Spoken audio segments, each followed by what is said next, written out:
So I am going to hand this over, and we're going to get right to Dr. Kim and his presentation. Before we do, I would just like to give him a little introduction. You can certainly read this on your screen as I'm talking about Drew, who has my namesake as well. We've met a number of months ago, and I've been working with a group from the Greater Milwaukee Synod of the ELCA Church in developing prevention and recovery support ministries. And Dr. Kim from Marquette University made contact with us, and we started to look at some collaborative thought and collaborative thinking, and not just about theology, but the actual practical work of doing prevention and recovery support in the communities, and started a wonderful relationship and a connection, both through his Marquette University higher learning setting, as well as a coalition, on the ground coalition. It has been a wonderful collaboration and conversation that has continued through these months and years. What I am thoroughly excited about, he did kind of a dry run with the leadership team, is when we talk about the faith community and talk about prevention, how do they connect? Where do they intersect? And what I think the presentation that he put together, what you'll witness and experience, is it's really foundational. It's foundational in thinking about resiliency, thinking about protective factors, thinking about what do we need and what does the faith community offer this whole idea of prevention when we speak about addiction and certainly related mental health issues.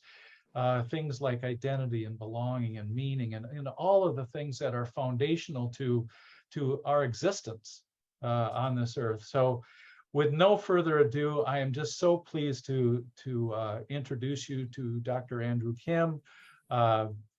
Drew, I'm going to stop my screen share and then have you take it from here. So, Dr. Kim, if you'd be so kind. Okay, let me get my presentation up. Get back in the swing of it. There, how's that? Perfect. Okay, and everyone can hear me all right? Okay, so I'm going to start the timer to make sure that I don't go over here. Try to be respectful of all your time. And I also want to make sure that I leave enough room for questions and comments, because, I approach addiction primarily from the, university setting. I teach classes on addiction, but I really appreciate the opportunity to learn from people who work with addiction in different contexts. And also want to thank Drew so much for the invitation, and Peggy and Reverend Henderson for helping organize everything. I really appreciate the opportunity, and I'm very grateful. So I don't know how many of you have familiarity with C.S. Lewis, but the more I've read through Lewis, the more I've thought that he has a lot to say about addiction, even though I haven't found a place where he uses that term or that word, but in his writings, he does seem to address the phenomenon of addiction quite a bit. So I guess what I'm doing in this presentation is trying to think through with C.S. Lewis the value of faith and spirituality with regard to prevention and recovery. Obviously, as a theologian, I think spirituality is a very important piece for responding to the phenomenon of addiction. So with that, I'll just go ahead and jump right in. So here's the three questions that I want to try to address in this presentation. The idea of whether addiction is a sin or disease, the role of faith in prevention and recovery, and then this idea of attention, which recent scholarship has focused quite a bit on the idea of attention as a moral act. So I want to consider that with regard to addiction. Those of you that have studied addiction or familiar with addiction, I'm sure are aware that there's quite a long-standing discussion, debate around approaching addiction as moral failing versus approaching addiction as disease. We just had a long discussion in my class today about this topic. And so what I want to try to do is defer to Lewis on this, see what he says about the topic, and then show you ways that I think what he said back in, this was the 40s, that he's talking about this in Mere Christianity, that connects to some contemporary ideas about addiction in our own day. So here's the kind of basic idea that Lewis provides in Mere Christianity. He talks about the act of choosing, and he calls this basically the act of the central person. So he makes this really interesting distinction between what he calls the central person, that's the part of us that chooses, that wills. Lewis thinks that this is the part of us that's capable of repentance, that needs to ask for forgiveness when we do wrong and so forth. But he notes also that there's raw material out of which we choose. And he thinks that psychological material, or what he calls the psychological outfit, is importantly distinct from the part of us that chooses. So the way it ends up working out is kind of like this. We have the central person, and from a moral standpoint, the central person is what we evaluate, the acting person, if you want. But Lewis thinks it's important that we don't ignore the psychological outfit or the raw material out of which the person chooses. And I guess one way you could think about it is that one error would be to act as though there's only the central person and not consider the psychological realities that that person's confronting. Another error would be to act like there's only the psychological outfit, and so to reduce whatever aspect of that person still involves the making of choices. So Lewis, in this very simple little formula here, is trying to give us two key pieces that he thinks are necessary in the evaluation of moral choices and the human person more broadly. And so addiction, it seems like on Lewis's account, would fall somewhere in between. There's certainly aspects of addiction that have to do with the psychological outfit, as well as with choice. Whenever I discuss this with students, they usually want to say something when we're just starting at the beginning of a class, and I say, is addiction a moral choice or a disease? They usually say something like, well, on the front end, it's a choice. But then after the person becomes mired in addiction, then it becomes a disease or something like that. And usually students get to a place of wanting to somehow involve both. And so Lewis, I think, provides a heuristic for helping us think about that, and then delineating between what's in need of cure and what's in need of repentance, or kind of a plan to start making significantly different choices.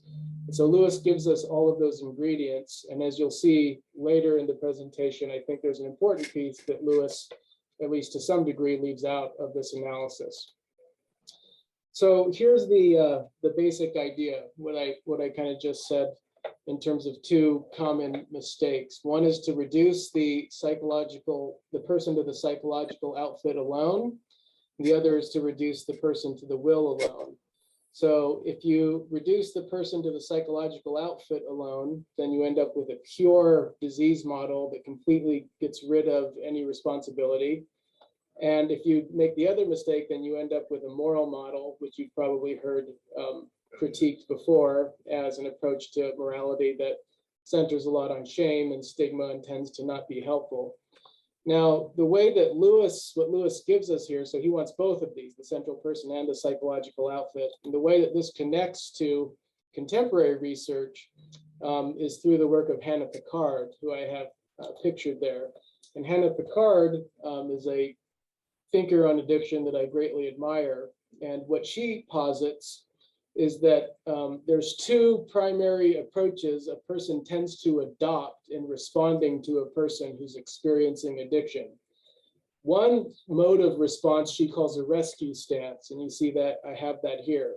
That treats addiction entirely as a disease and the person who's suffering from the disease as a being that needs to be rescued, and it doesn't admit any conception of responsibility on the part of that person for their own recovery, so to speak. So Picard calls that a rescue stance and says that it can be problematic, lead to codependency, and so forth.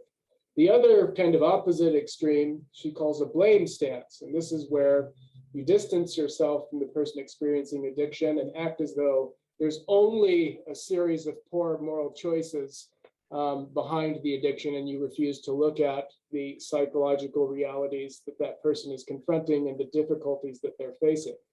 So this is sort of what happens when you reduce the person either purely to psychology or purely to morality, as opposed to seeing the moral aspect of the person is nested in the psychological. And so what Hannah Picard advocates as an alternative to either a rescue stance or a blame stance is what she calls responsibility without blame. And I put there in parentheses that Lewis might want to put a little bit of a caveat next to the without blame part. But it's the same basic idea. It's that you want to, on some level, appeal to the responsibility of the person to be an active participant in their own recovery. And at the same time, you want to recognize the true difficulties that the person is dealing with and take those seriously. So Picard's way of approaching that is through what she calls a responsibility without blame model that includes the person in their totality, so to speak, the acting, choosing person who's responsible, as well as the psychological outfit that forms the raw material out of which that person chooses. So kind of summing up the theological or practical implications of that, Lewis, of course, approaches this topic from a Christian standpoint, as do I. And says that this is a helpful, Christians are told not to judge because we only see the choices. And so he actually gives a rationale for this not judging. It's that we can't see enough to make accurate judgments. And so I think Lewis is very helpful here in a way similar to Picard, because he gives us both the resources to talk to a person about responsibility in a manner that does not encourage low self-efficacy or despair, while at the same time recognizing the psychological realities and difficulties that the person is facing, and at least making the effort to discern on a case-by-case basis, okay, what's in the psychological outfit that needs curing? What's, is it, whether it's trauma or, what's the ACEs that this person has and so forth, and delineating that from the choosing acting person while not negating that reality, the human person. So I could go on for that a little bit longer, but I'll stop there. Maybe it'll come up more in the Q&A. The second question is the role of faith in recovery. And I have Lewis there responding faith in the higher sense in response to the role of faith in recovery, because Lewis delineates between two kinds of faith or ways of thinking about faith. We don't need to talk about the first kind so much for this talk. Our focus is mainly on the second kind of faith, or the higher kind of faith in Lewis's view. And so Lewis has this great quote about trying to put forward the moral effort necessary to do anything well consistently, but I think it could certainly be applied to trying to move out of an addiction. That's why I linked it here to this quit smoking idea, the amount of difficulty involved. So with regard to recovery, I think this connects really interestingly to the first step of the 12-step program. This connects to what I was talking about in the previous slides, however, because what Lewis says, as you see there, is that giving up has to be done after the serious moral effort has been made. So he thinks that there is something very important and even vital to be said for the strenuous effort to try and overcome addiction. But he also thinks that key to recovery and improvement is a kind of giving up. And if I had the rest of this quote in here, you'd see that he says we have to be very careful about what we mean when we say giving up. It doesn't mean giving up in the sense of relinquishing responsibility, but it means giving up in the sense of recognizing that while we can do things to help, we don't have the kind of control and power that we wish we had to change things. And that recognition itself can sometimes be key in recovery, the recognition that one can't do it on one's own. The big question that we'll come to in the next question is how the transcendent or God kind of ties into that idea of needing help. So Lewis, as you see there, specifies that the giving up doesn't mean that you stop trying, but it means a less anxious effort, partly because the recognition that in order for the effort to be successful, our role is primarily one of being responsive, and it's not all on us, so to speak. And so I noted there that I think it's important from a religious standpoint to not equate recovery with salvation, because from a Christian standpoint, and I think this applies, I mean, I've done some interfaith work on this topic too, and I think this is pretty universal. Equating recovery with God's approval, like recovery as a condition for God's approval, is cutting off the transcendental ground that a person needs to recover, if that makes sense. So the relationship and the acceptance is the prerequisite for the moving out of the addiction. And if you make it into a confrontational setting where the recovery is a condition, then that sets it in a whole new dynamic. I don't go into it in this talk, but Timothy McMahon King in his book Addiction Nation, which you might have read, talks about this idea of an accompaniment, trying to help a person through recovery as distinct from a confrontational approach. And he cites his reasons as to why he thinks that's a more effective way of dealing with it. And that certainly seems to be what Lewis would say too. How am I doing? Okay. So this gets to our third topic about attention and something beyond. You know, we hear this word transcendent. I'm giving a talk on transcendence tomorrow also. It's unclear exactly what transcendence means. And the best you can do is something like, well, it's something beyond, it's something else, it's something other than the ordinary somethings of everyday life, something like that. And so I have a little bit of a long quote here, and you're not supposed to read these on PowerPoints, but I'm going to do that anyway because it's just such a great quote that I think captures what Lewis is trying to get at. So he says he thinks all Christians would agree if I said that Christianity seems at first to be all about morality, duties, rules, guilt, virtue. It leads you all out of that into something beyond. One has a glimpse of a country where they don't talk of those things except perhaps as a joke. Everyone there is full with what we should call goodness, as the mirror is filled with light, but they don't call it goodness. They don't call it anything. They're not thinking of it. They're too busy looking at the source from which it comes. It has this lovely, this is near the stage where the road passes over the rim of our world. No one's eyes can see very far beyond that. Thoughts can see further than mine. So he's trying to get at the idea of something beyond, something else, something transcendent. And so one of the ways I think that idea connects to contemporary research is with the idea of attention as a moral act and where we direct our attention. Ian McGilchrist has this relatively new, very fascinating book dealing with the left hemisphere and the right hemisphere of the brain.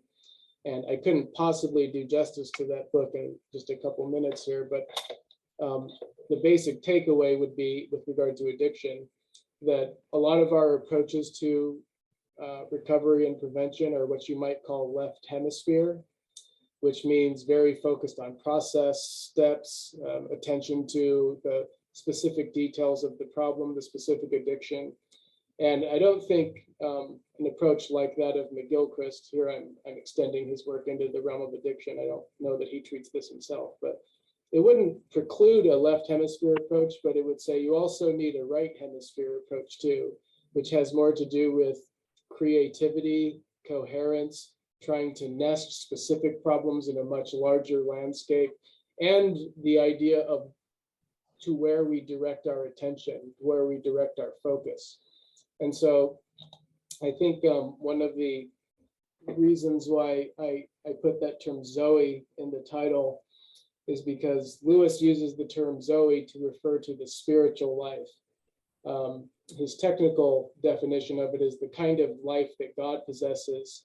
And Lewis says the end for which we're all created, the purpose of human existence is to be taken into the divine life, which is quite a sentence.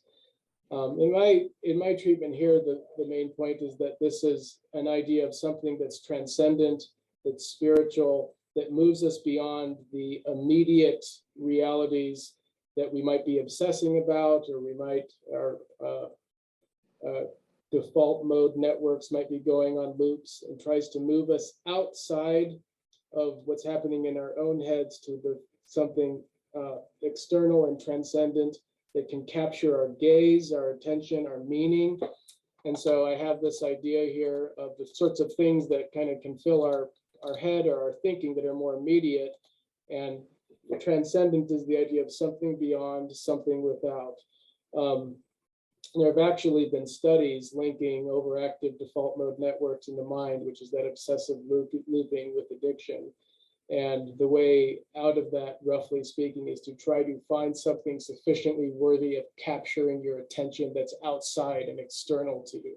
That's the way to silence an overactive default mode network. So it certainly doesn't have to be the transcendent in a direct or religious sense. I mean, I suppose it could be, a beautiful waterfall, a painting, something like that. But from a spiritual standpoint, I guess the takeaway is that we should be putting before people something that is sufficient to capture and respond to the desire for meaning and purpose, and even like mystery and awe, because oftentimes addiction mimics responses to those needs. And so one of the things you'll see I'm coming to in a slide in a moment is that if we're not offering those as a community, that radically impacts the social context in which people operate.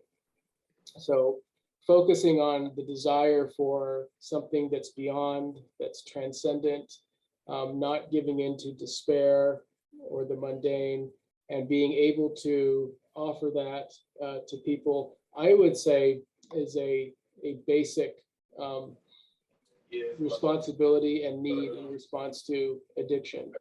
So I think that connects to both prevention and recovery on some level, but I really want to focus on the prevention side of it with an additional consideration, which I'll use to conclude. So to review, remember Lewis says there's a central person. Okay, makes sense. The choosing, acting person, the person who needs to repent after wrongdoing and so forth, who can make good or bad choices. But remember, that wasn't enough. We also need the psychological outfit, which is the raw material out of which the person acts. And so then the question I had as I thought through this is what's missing? And I thought about some of the contemporary research on addiction and social drivers of addiction. Social dislocation theory, like being separated from one's community, the phenomenon of trauma, intergenerational trauma, and other kinds of trauma that impact a person's psychological outfit, isolation. So anybody that studies addiction knew that with the isolation that came from the pandemic, there was going to be spikes in addiction, which there were. Exploitation. So you could continue multiplying this list. And the question is, where does all of that go in Lewis's kind of portrait there? And so the conclusion I came up with is that this is the part that Lewis is kind of missing. He does get to it a little bit in later chapters, but he doesn't explicitly state it. And so just in summing up, I think about the author John Swinton, who's talked about this phenomenon. Timothy McMahon King's book is about this also. The psychological outfit that's the raw material out of which the person chooses is deeply impacted by the social context in which the person operates. And so one of the points that Swinton makes is that if we're asking people to adjust to a social context that's in fact unhealthy, then we have a major problem. So a lot of times addiction can be a response to basic human needs that are lacking, or a coping mechanism to an unhealthy climate in which one is operating. And so, for example, so one way that I put this is to say that in particular, connectedness to others in a meaningful way in community, as just one example, are a basic human need, not a luxury item. And when human beings don't have access to meaningful human connection, they often turn to substitutes that mimic that connection. And so that's just one example. You could multiply and add a bunch more. But I think in order to approach prevention and recovery from the standpoint of a community of faith, one of the key role faith communities can play that connects both to prevention and recovery is emphasizing the transcendent reality around which our communities are formed, as well as the importance of community as a basic human need, and providing that for people that live in a society that often becomes very atomistic, individual, and isolated. And with that, I'll wrap up, and I'm happy to learn from you and answer any questions or respond to any questions you might have.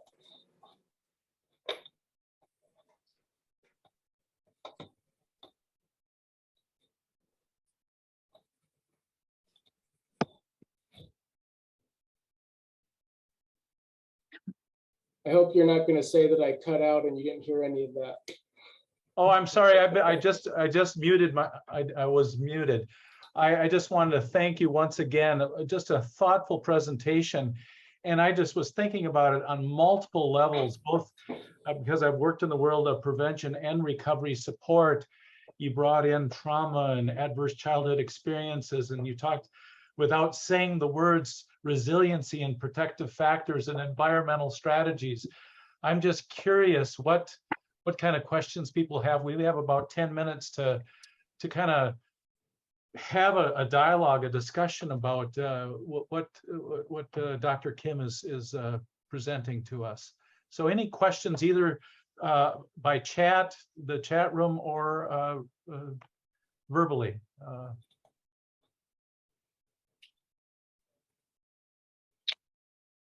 I would like to comment if I could.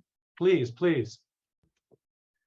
I can only draw on my own experience. I can tell you that I've been in recovery for 35 years, and I'm also a Christian. Was a Christian before I got in recovery. I was drinking as I was being a Christian. I was ordained a deacon in a Catholic church and practicing ministry and so forth.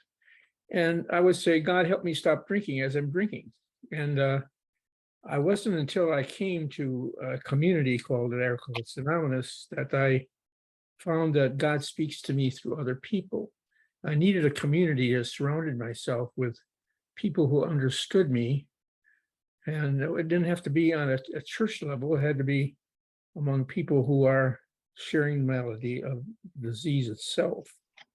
And so I would like to, that's an ingredient I didn't quite hear clearly from you, Doctor.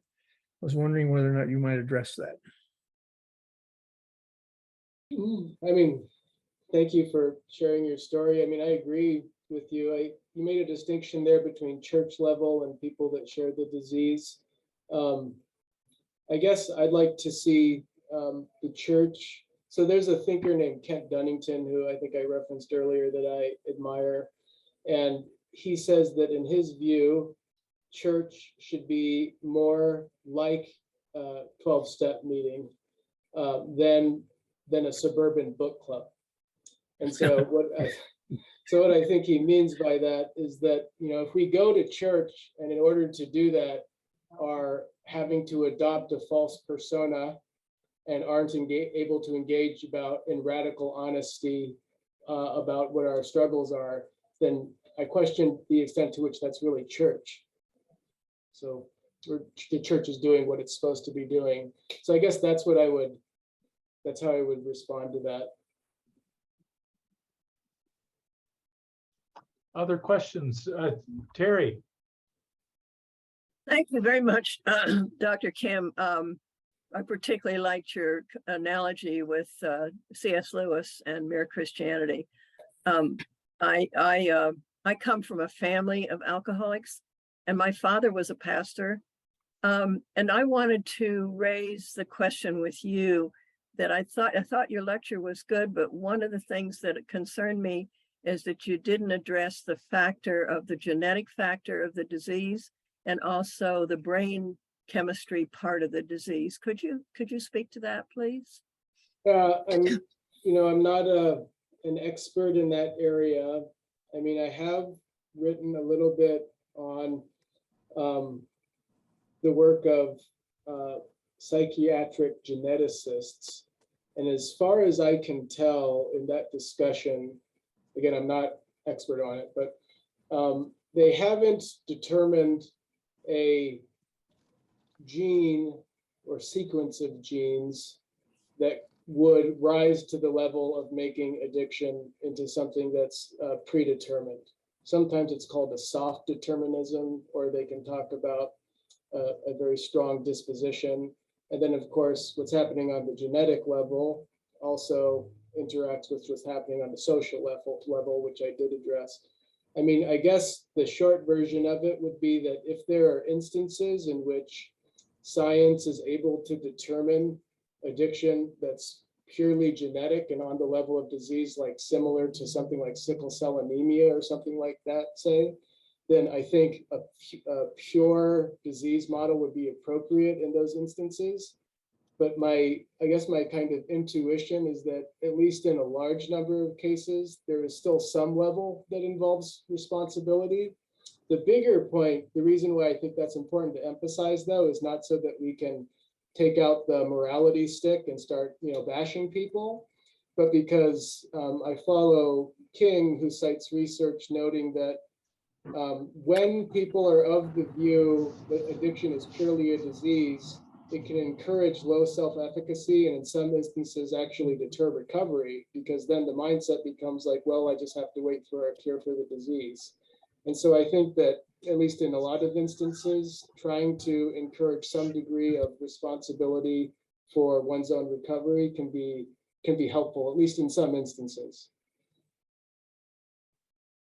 So I'm not seeing any questions necessarily in the chat room, but I'd like to, and thank you for those questions. I'd like to turn a little bit towards, because we are the National Faith-Based Prevention Alliance, is to look at what I thought was fascinating was the idea you have the central person and then you have the psychological outfit.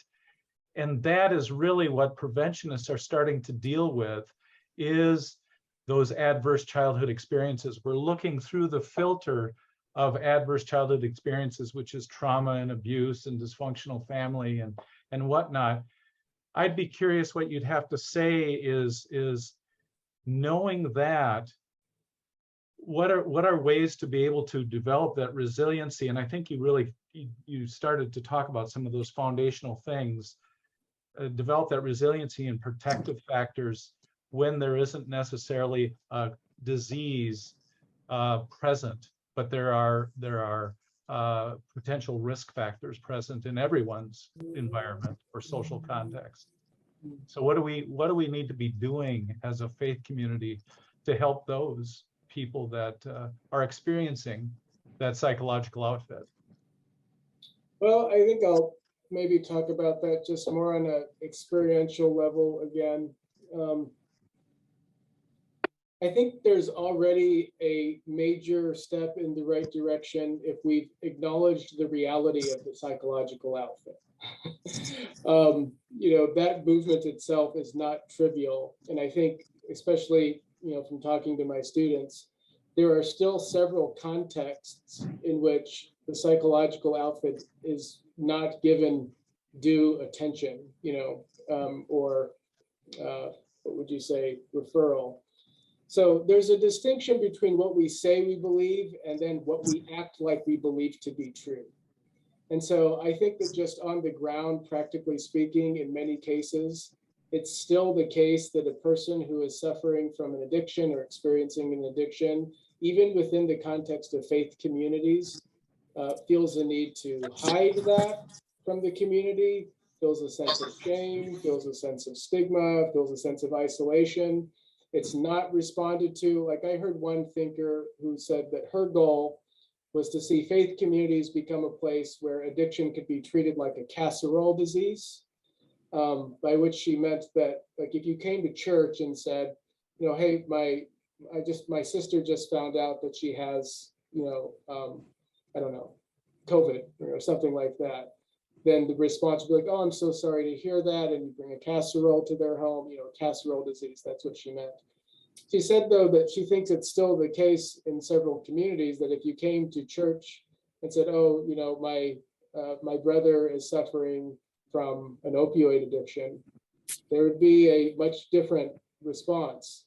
And there would be a kind of judgment and isolation. And I think what that stems from is the hangover of a moral model that still looks at addiction as purely the byproduct of poor moral choices. I think that model is the wrong approach. And I think that the movement, that's why I think Lewis's movement all the way back in the 40s, of recognizing the reality and significance of the psychological outfit and thinking about a theological response that includes that aspect of the human person, is already a significant step in the right direction. Because what that's doing is essentially affirming the reality of the difficulties the person is dealing with.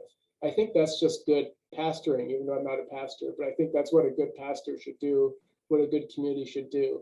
At the same time, though, I think that trying to ascertain as best one can the degree of responsibility a person still has to make the best possible choices they can with the psychological material they're dealing with is also a key part of it, you know. And then how you discern where those lines are, I think, is really, in order to do that, you need to have a personal connection and trust and a real community. So I'm not sure if that answered your question, Drew, but that's the best I can do. Well, you again, you kind of touched on move towards recovery or addiction, and I was trying to steer you a little bit towards prevention. One of the things you did bring up is the whole idea of social determinants, such as poverty and all of those things. If the faith community can acknowledge that stuff and address those things in the environment, they are doing prevention, such as poverty or violence or whatever, those things that are in our communities. If that can happen, that's one avenue that a faith community can take. And on the other side is looking at how do we help create a community that people belong to, that helps them look at purpose and meaning and those types of things. That's also those are protective factors. That is prevention at its core. So anyway, we have maybe time for maybe one more question. Certainly gets us thinking, that is for sure. Anyone else?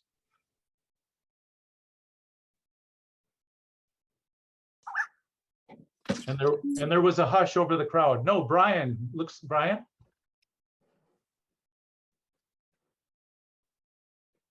Oh, no, there was a hush over the crowd.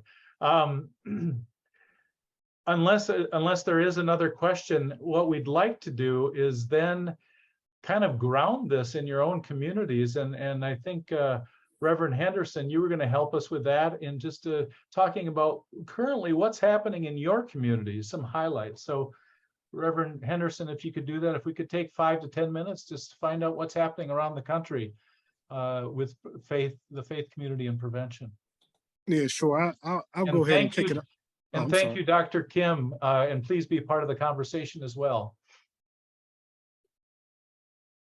Okay, ready? Yeah, okay. Thank you, Drew. I'll go ahead and start it off. One of the things that we're doing as it relates to our coalition in Baltimore, Drug Free Baltimore. Tomorrow we will be working with Johns Hopkins University and I guess the School of Medicine. They have a faith-based program that I'm a part of, and we're going to be doing some opiate awareness type activities, in the community in Baltimore. So we'll be there from 12 to 5 with a table set up with a lot of information to share with the community, just to, make people aware of, of what's going on out there as it relates to substance abuse prevention and intervention. So that's what's happening in Baltimore. So we would love to hear from others as it relates to what's going on in your community, as it relates to faith-based, community activities. So at this time, if anybody has anything that they would like to share of what's going on in their community, I know of a number of folks that are here on the line today that have information and things that are going on in their communities that they should share, because it's some good information. So feel free to go ahead and share. Thank you all for the invite. My name is Alicia Berry-Hill, and I'm a prevention program manager with the Department of Mental Health in Oklahoma.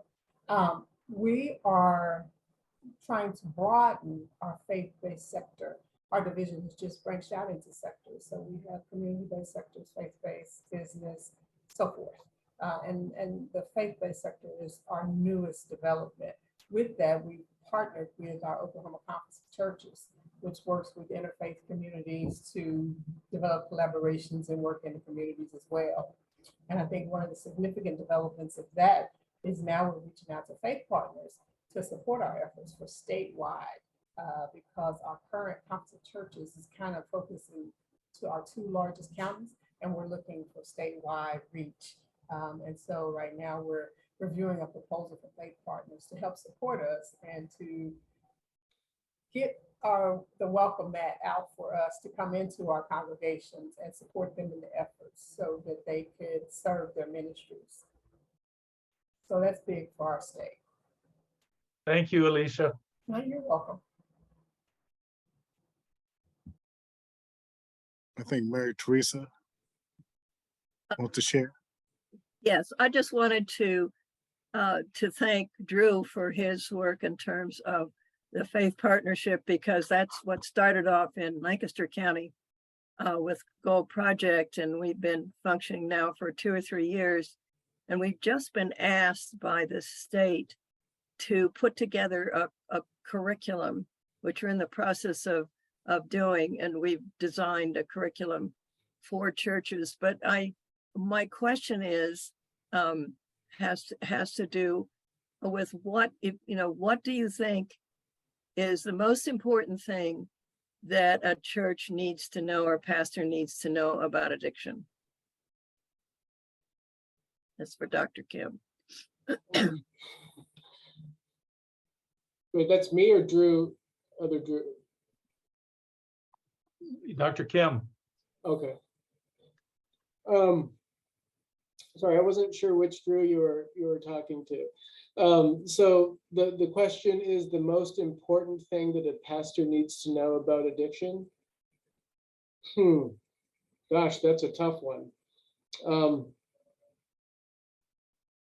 I guess if I had to narrow it down to one thing, I would say that the pastor, it would sort of depend on the nature of the addiction and the case, but I'd say in general that something I believe that is true, at least in the majority of cases, that people aren't suffering from major addiction because they just like it or pursuing pleasure, or because they're just, enjoying acting irresponsibly or something like that. It's rather that addiction is the result of people seeking good things in bad ways. So what I think is that there's a myth that addiction is just about pleasure, but in reality, what people are seeking in addiction is transcendence, a sense of belonging, a sense of meaning, escape from suffering, healing from psychological wounds, all kinds of good things. And so what I would tell the pastor, or what I would say is the most important thing for a pastor to know, is that affirming the reality of those good things that the person is seeking, while simultaneously being able to be honest about the poor ways in which they're being sought, I think is really key. And I think that's a basis for sort of moving past a kind of stance of judgment and into a stance of compassion. So I guess if I had to narrow it down to one thing, that would be it.